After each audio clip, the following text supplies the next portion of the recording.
Hi there and welcome to another video on the IGCSE practical examinations. In this set of videos I'm going to walk through the 2014 Edexcel IGCSE ICT exam. Open in front of me is the examination paper, 3 hours long. There are some source files which you will find in the description. And you need to complete, very importantly, you need to complete all 5 activities worth a total of 100 marks. You have to attempt all of them in a sequence. Going through to the instructions, which this is important to read, okay, because it outlines what you need to do. There are 5 activities. You work them through in order. Try and spend the amount of time that it says. The suggested time. When printing, always put your name, your task number on every sheet of paper. Okay, and look at the tasks on this one. The first was spreadsheets. Second was web authoring. Tells us the data files we need and how many marks. Third is database software. Fourth is presentation, and the 5th one is word processing. And then we have a short scenario here telling us a bit about the company, their address, their contact details. Okay, so activity 1, using spreadsheets software, it says 50 minutes. Philip has set up a spreadsheet to calculate income from bicycle rentals. He has called the spreadsheet cycles.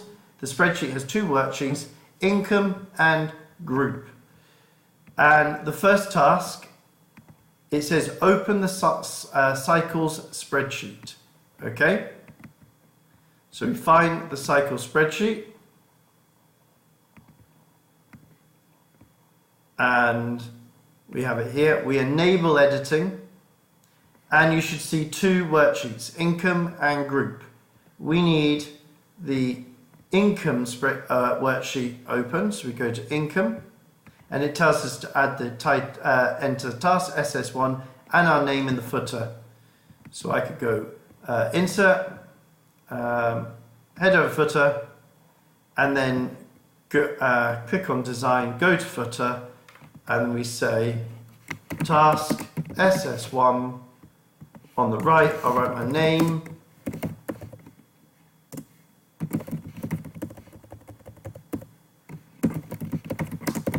And candidate number and centre number, okay? And I just click out of that and go to view, normal view there, okay? And just scroll up. Now, if I can't see the data, make sure you click on the top corner, go between the column widths, just double click, row widths, double click, and you'll just fit to the row and the column size so the data isn't truncated, it's not invisible. The income worksheet shows the number of bicycles rented each week in April. Sort the data so the bicycle types are in ascending order. So ascending goes from goes A to Z. So I need bicycle types. I select the data.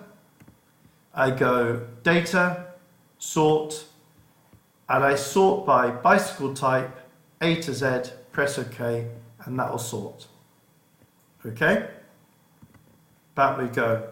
Save the spreadsheet task SS1, print the income sheet to one side of A4.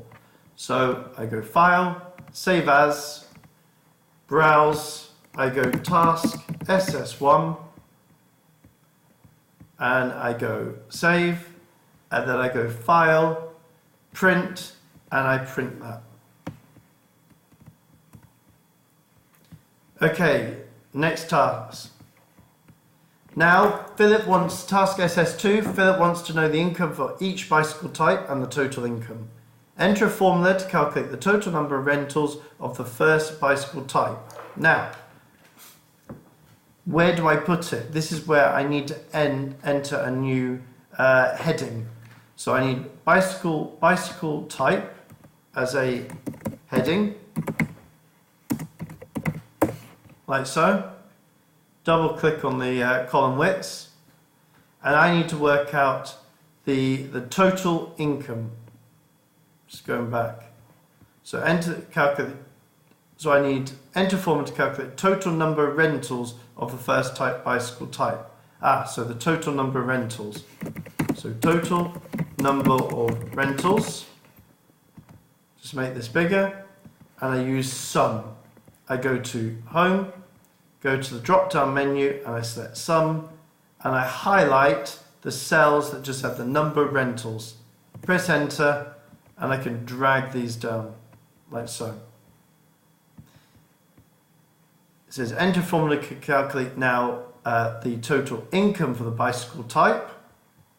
So I go into the next cell, total income, enter, double click, and I'll do equals total number of rentals multiply, which is the little star symbol, the rental charge, and enter, and then drag these down. Okay, and that's my total income. Going back, so that's it says enter appropriate headings, which I've done here. Enter a formula to calculate the total income for the month, which is down here. Click, equals, click again, auto sum, highlight the total income, enter, and then that gives us our total income. Now, we've got borders here, we've got them bold as well, and this heading doesn't, actually this heading is okay. I need to just highlight these and just make sure there's borders. I select the headings, so I make them bold and center. Of course, make sure your column widths are big enough. You can see these are centered, so I'm going to highlight these cells and center them. Okay, and just make sure that if I need to turn any into a currency, I select the cells, go to the currency, and I choose the currency I would like to change it to. Okay. Then we go back. It says edit the footer to show task SS2. So insert, header footer, go to footer, and I change this to SS2. Click off, and view and normal. So I go back to normal view, going back up, go back to the spreadsheet, save the spreadsheet as task SS2, and print the income worksheet on one side of A4. So I need to save it as SS2, so save as, like so.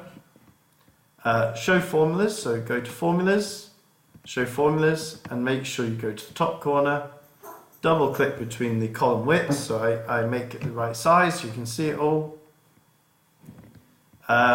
Make sure the row and column widths are shown, and they're wide enough for the complete formula, so I've done that. So make sure the row and column widths headings are shown, so I go File, Print, and if you don't see them, go to Page Setup. I could go Sheet, I can select grid lines, and I can select row and column headings. Press OK. If it doesn't fit, just go Page Setup, and then Fit To. Press OK, and then Print. Back we go. Next one. Philip wants a chart to show the number of rentals for each bicycle type for each week in April. Okay, make sure it's fit for purpose and suitable title and axis head labels. So I want bicycle type and the number of rentals. So here I can select column B, right click, hide, and I'm going to select the cells I would like to make use in the graph. Okay, so I'm selecting the data. Insert, choose one of the charts. I think a column chart is probably best, and I'm going to choose that one there. I want a legend, otherwise I won't know which one's week 1, week 2, week 3, week 4. Change the title to number of rentals per week. And then I click on the plus sign, chart title, and I now want the axis title over here. So I'm going to say number of rentals at hand side. And then down the bottom, I'm going to put bicycle type.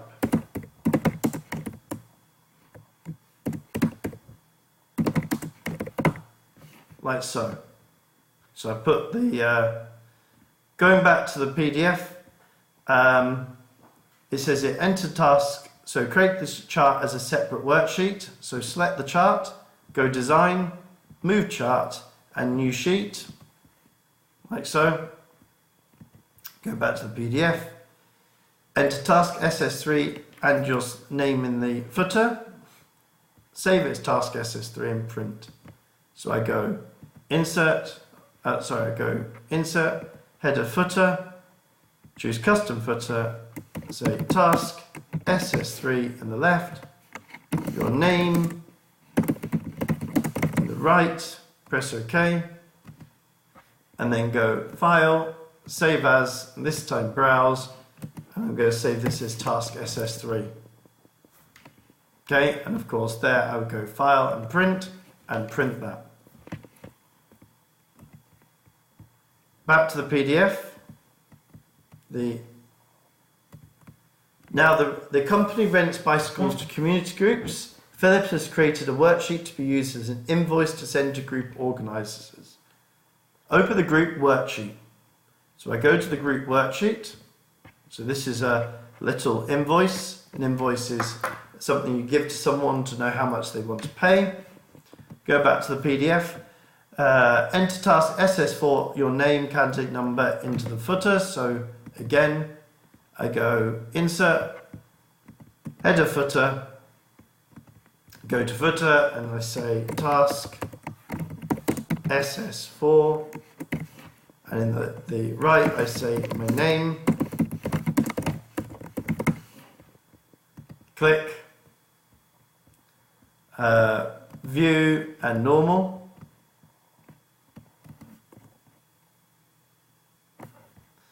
Go back.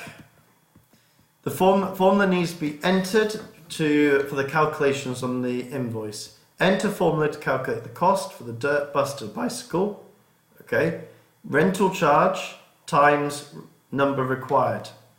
And then replicate it down. So I go equals rental charge times number required. Enter. And I drag this down. At the moment there is no data there, you'll enter it later. Enter a formula to calculate total cost. So again, I use the auto sum, so home. Click on the arrow, sum, and I select the cost, enter. Go back to the PDF. A discount is given if the total cost is 300 or more. The discount figure is stored in F27. Okay, so I need to work out the discount, so equals total cost multiplied by 12%.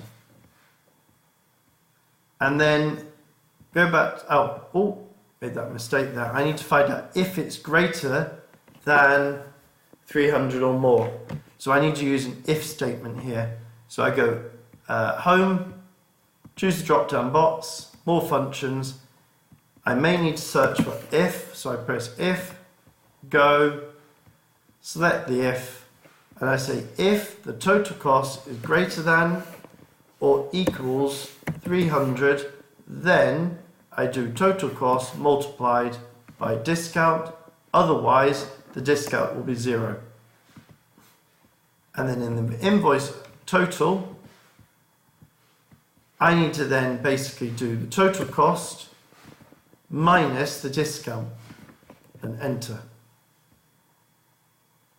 Go back, and of course make sure all the data fits. So I click on the top corner, double click on the column headings, double click on the between the rows as well, so you can make sure that they get bigger. Go back to the PDF, save it as SS4, print it showing the formulas, showing the heading, column headings and row headings as well. So, File, Save As, Browse, save it as SS4, Show the formulas. So, show formulas. Click on the top corner and just make the columns wide enough there. And then we go File and Print.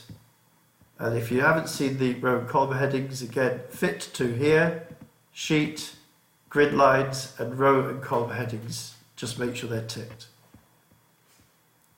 And then print. Okay?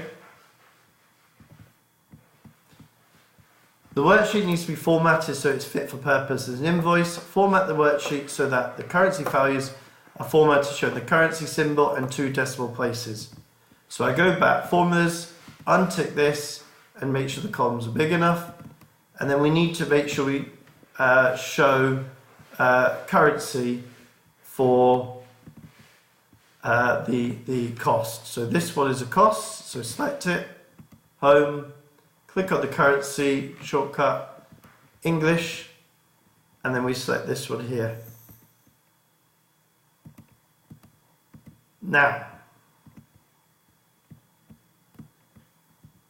it's well presented and fit for purpose, okay? So if you want, you can then highlight the data, you can put borders around some of the data that you feel suitable there, just to make it a bit more easier to read.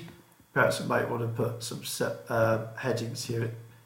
Maybe make the headings in bold and center. Again here, bold. Actually, I don't like the underline. So make that bold. Again, the same here, bold. Perhaps actually left a line, right a line there, right a line here, so it's on the other side. Okay, this one here is the title. So perhaps bold, maybe make that tiny bit bigger there so it's indicating, like so.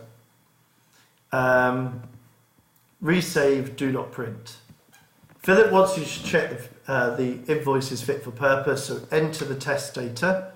So this is the Testator here. I'll click that to the side, click this to the other side. And so I need to write Mrs. Francesca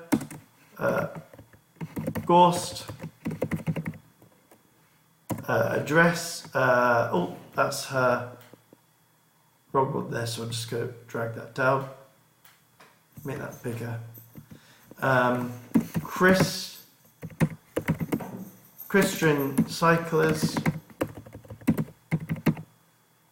and then put the address, 3 Meadow Lane, comma, Kristen, comma, Yorkshire, comma, BF 5 1mm. That should be fine. Put the numbers in here, so we've got Dirtbuster 7. Just check that you've got the right ones here. 4, Mounted Chaser 6, Speedster 4. Next one is 5. And then the 2-wheel Angel is 4. And that will then add your data. As you see, the discount there is 43, so of course we've worked out the total discount. On one side, print columns A to D only, showing the data. So, you can just select the data that's in A to D, like I've done, print, and go to print active sheets, print selection this time, and say print. So you've selected the data by print selection.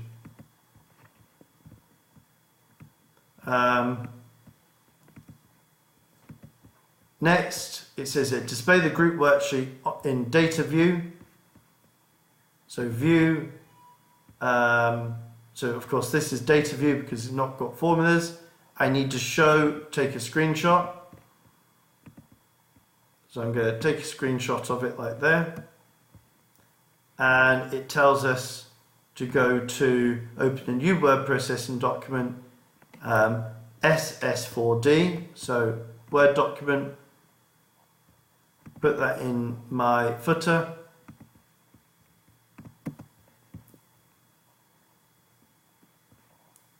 Into the footer, down the bottom, on the right, I'm going to write task SS4D, mid I'll delete, right I will say my name,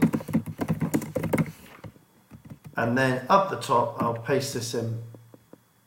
And going back, it says here, explain how you use formatting to make the invoice well presented and fit for purpose. 2 marks. So I could say I've added, I could basically say things like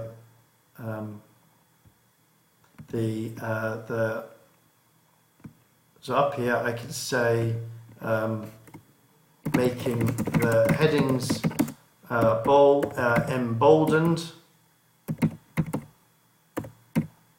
and centered.